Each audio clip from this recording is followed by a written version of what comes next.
I've talked in the past about doing too much groundwork with a horse before the first ride and how that can be very bad. However, this looks like a broke horse. When you do so much of this up to a point but stop when it's time to get on, the horse is really, really comfortable at this point, sometimes not really paying attention, so comfortable to the point that the horse thinks, well, this is it. And then you get up in the saddle and the horse is like, oh no, I thought we were done progressing, and it can turn really bad really quick. And you'll. This is Maverick, and this is the horse that I said that had too much groundwork done too early. And obviously I had quite a few people with comments like, I didn't know too much groundwork was the problem. They missed the too early part. Everything needs to be done in an order. Certain things need to be taught in an order. And his issue was, he was pretty soft and would turn his head and steer. I'm going to talk about something else in a minute. But he didn't know how to follow his nose. As you see right here, he's got his nose to the side and he's not really following. There's a little bit better. We're going to talk about what we're doing for that. Okay. Teaching him to steer better, follow his nose better. He's actually been sacked out so much that I can get on him and carry the whip with me, carry the bag. I don't have any steering. When Raven was doing the groundwork on Zara in yesterday's video, yesterday from the time I'm recording this, I had talked about groundwork is not supposed to be intended to teach a horse to stand still. When you're sacking out, that is not your end result. Your end result, what you want to teach with sacking out and groundwork, is direction and listen to what I ask you to do.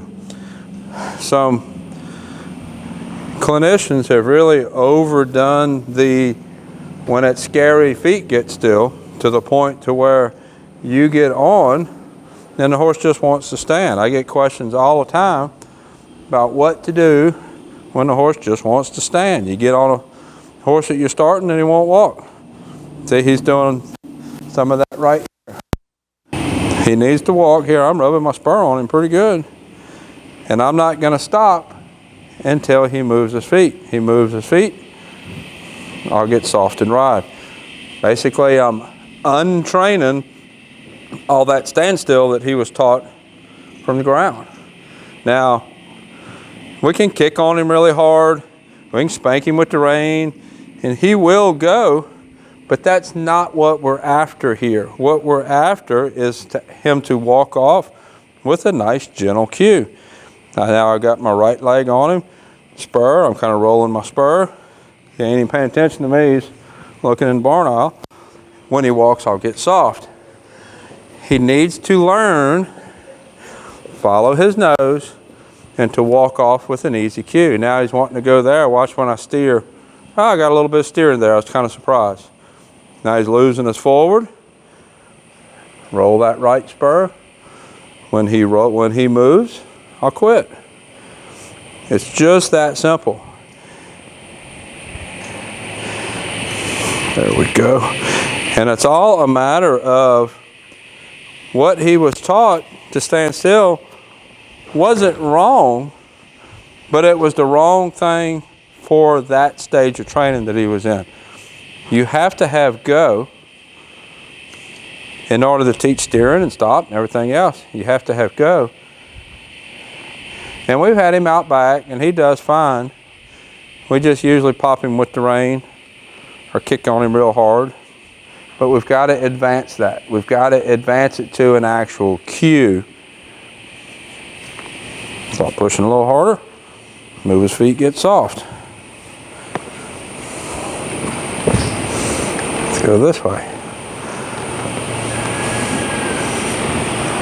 Start rubbing pretty hard.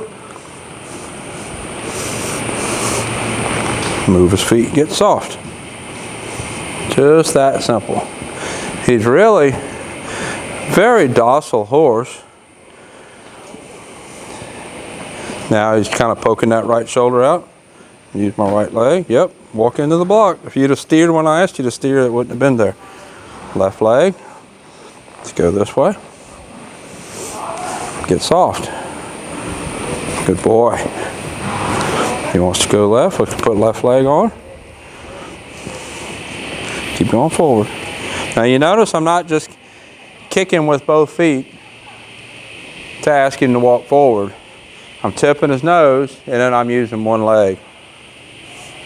I can spank him to go forward and he will, and I can just kick real hard with both legs to go forward and he will. It's not where we're at this stage. And walk forward. Let's do that again. And walk forward.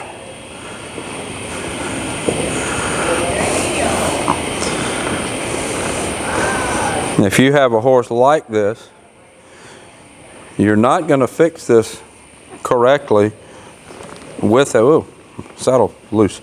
You're not going to fix this correctly without a spur. Now he's wanting to take me left, we're going to go right.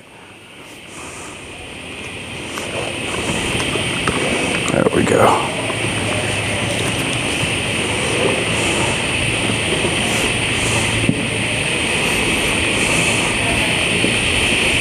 There we go. Now while we're moving, I'm going to ride, encourage him to move. Now let's turn right. He's thinking about left. He's thinking about going to those horses over there. Now we're going to go forward. I'm going to get soft.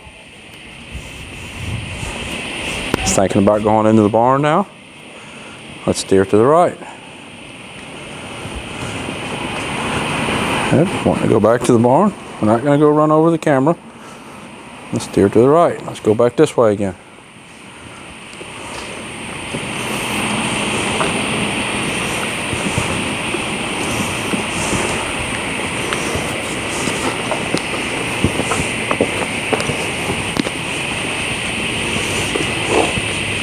Now I just have him on a loose rein and we're just walking. He's walking. My body is moving with him, but I don't have leg on, push him forward. Just pointed his nose and we'll go forward. A big part of what's going on in here with him is he's really bored in here. We worked him some in here in the beginning, more than I would really like to have because of him being so rubbernecked. And then we started riding him out. And a lot of this kind of work we're getting done out, and it's actually working better out there because he has a place to go to. But I wanted to bring him back in here so we can do a video so you can see what he's doing.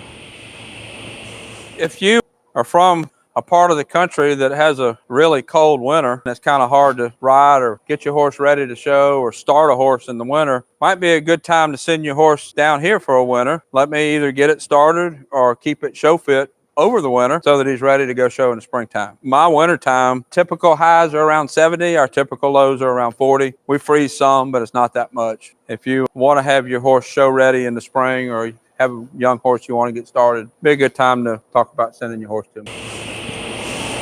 He doesn't seem like he has any buck in him, anything bad like that. We just got to get his steering better. Rolling my right spur. And get soft. Not going that way. A little bit of left spur and get soft.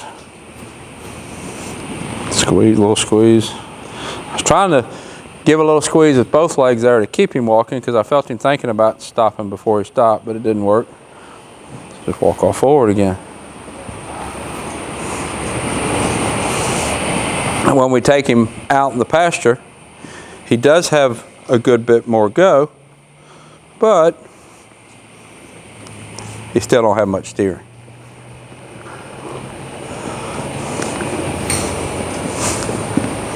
Right rein, left leg.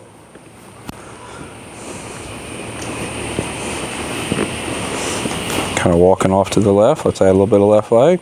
And all these leg cues, and by putting one leg on at a time and kind of pointing his nose to the left, and using my right spur, ask him to walk off to the left. That is going to get some shoulder steering taught. And right now at this point, he really has a pretty good idea of what my legs are asking him to do and what he's supposed to do. We just need a little bit more willingness to keep going. A little more willingness to go forward.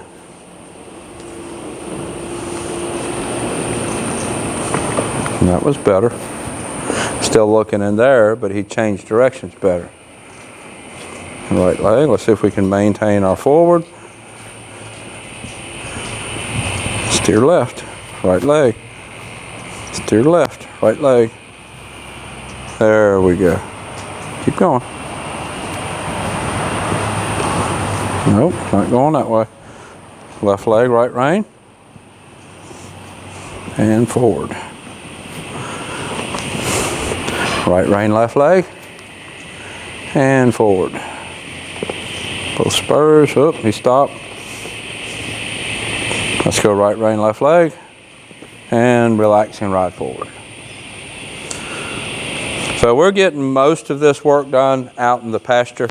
It's working better out there because he has more of a place to go. But I brought him in here so we could video in here. It's hard to video out in the pasture. So we'll keep this working with him. This is Maverick. Until next time, thank you for watching.